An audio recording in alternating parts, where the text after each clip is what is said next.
Salut les amis, bonjour et bienvenue sur notre chaîne d'information Direct Info.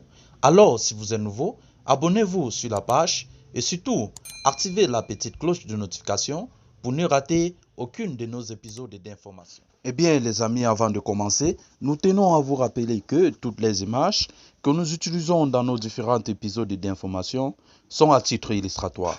Alors nous vous implorons de rester polis et courtois au niveau de vos commentaires, sous peine de ne pas les voir supprimés.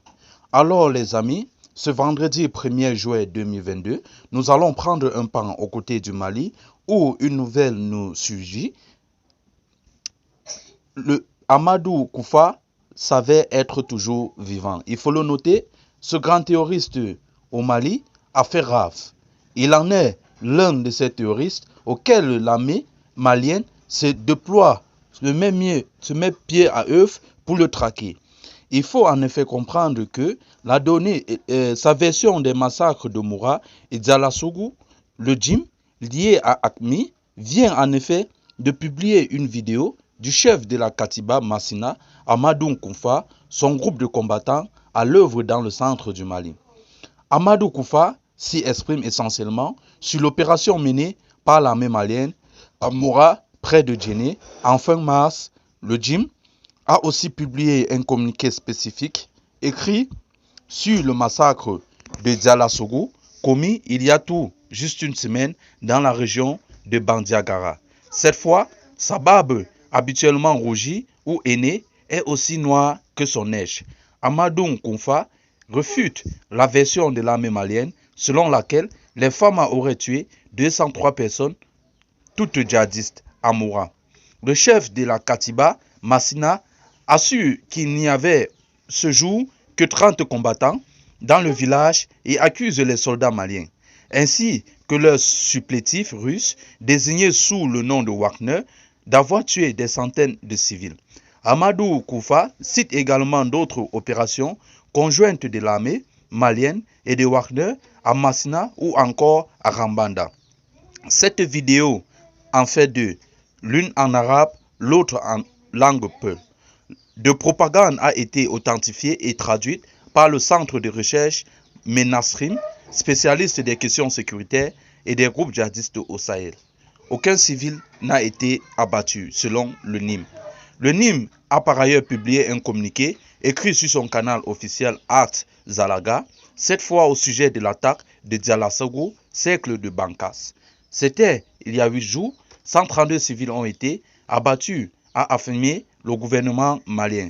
Plus d'une centaine selon les Nations Unies, mais aucun selon le NIM, qui prétend avoir ciblé uniquement des individus ayant collaboré avec l'armée malienne au cours des patrouilles qui avaient conduit à des exécutions sommaires. Des sources locales y voient une manière pour le NIM d'essayer de se rattraper. Un tel carnage compromet leur stratégie de séduction des populations.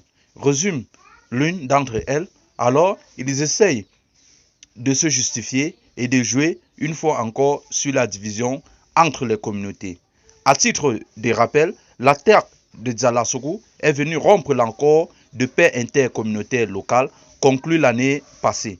Le NIM, groupe djihadiste lié à AQMI, affirme dans une vidéo avoir voulu répondre à des opérations de l'armée malienne au cours desquelles des exactions auraient été commises. L'armée, elle, dément systématiquement toute accusation d'exaction.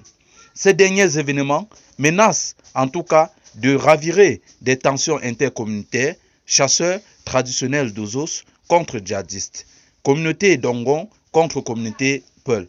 Les raccourcis et les amalgames sont rapides et instrumentalisés par les différentes parties. Aussi, les ressortissants du cercle de Bankas lancent un appel à la retenue pour éviter un cycle de représailles sanglantes.